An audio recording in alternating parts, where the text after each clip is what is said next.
കഴിഞ്ഞ 6 ദിവസമായി വണ്ടിപ്പെരിയാർ പെരിയാർ എസ്റ്റേറ്റ് ശ്രീ ദുർഗാദേവി ക്ഷേത്രത്തിൽ നടന്നുവന്ന മീനഭരണി മഹോത്സവത്തിന് കൊടിയിറങ്ങി. വിവിധ വഴിപാടുകളും മുളപ്പയർ അമ്മൻകുടം തീച്ചട്ടി ഘോഷയാത്രയും ആറാട്ടും കഴിഞ്ഞാണ് ഉത്സവം സമാപിച്ചത്. റെയിൻബോ ന്യൂസ് വാർത്തകൾ നിങ്ങൾക്കായി അവതരിപ്പിക്കുന്നത്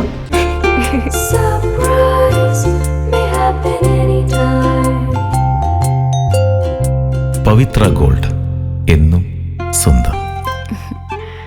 ഒരെണ്ണം കൂടി വാങ്ങായിരുന്നു. വണ്ടിപ്പെരിയാർ പെരിയാർ എസ്റ്റേറ്റ് ശ്രീ ദുർഗാദേവി ക്ഷേത്രത്തിലെ മീനഭരണി മഹോത്സവം മാർച്ച് 25 മുതൽ ഏപ്രിൽ 1 വരെയാണ് നടന്നു വന്നിരുന്നത്. ഇതിന്റെ ഭാഗമായി വിശേഷാൽ പൂജകൾ, വിവിധ വഴിപാടുകൾ, കലാപരിപാടികൾ എന്നിവ ക്ഷേത്രത്തിൽ അരങ്ങേറിയിരുന്നു.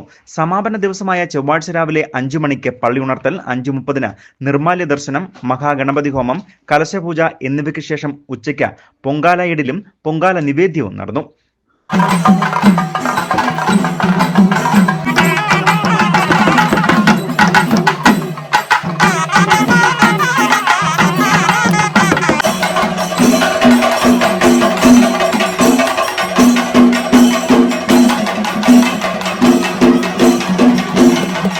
കഴിഞ്ഞ 3 മണിക്ക് തീച്ചട്ടി ഘോഷയാത്ര, മുളപ്പയർ നിമജ്ജനം, 6 മണിക്ക് ആറാട്ട്, ഇതിനുശേഷം നടന്ന ദീപാരാധനയോടുകൂടിയാണ് മീനഭരണി മഹോത്സവത്തിന് കൊടിയിറങ്ങിയത്.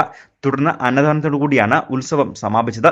ക്ഷേത്രതന്ത്രി ജയശങ്കർ പി നമ്പൂതിരിയുടെ മുഖ്യ കാർമ്മികത്വത്തിലും ക്ഷേത്ര മേൽശാന്തി എ അനുജിത്ത്, മുൻ മേൽശാന്തി ഗിരീഷ് എന്നിവരുടെ സഹകാർമ്മികത്വത്തിലുമാണ് ക്ഷേത്ര ഉത്സവ ആചാര ചടങ്ങുകളും വഴിപാടുകളും നടന്നത്. ഉത്സവ കമ്മിറ്റി ഭാരവാഹികളായ president Sakthivel, vice president Selvi, secretary Rahul, joint secretary Subhashini, treasurer Palraj, Sharmila എന്നിവരുടെ നേതൃത്വത്തിലാണ് ആഘോഷ പരിപാടികൾ സംഘടിപ്പിച്ചത്. വണ്ടിപ്പെരിയാറിലെ വിവിധ പ്രദേശങ്ങളിൽ നിന്നും നിരവധിയായ ഭക്തജനങ്ങളാണ് തിരുവുത്സവ സമാപനത്തോടനുബന്ധിച്ച് ക്ഷേത്രാങ്കണത്തിൽ എത്തിച്ചേർന്നത്. News bureau, Vandiperiyar.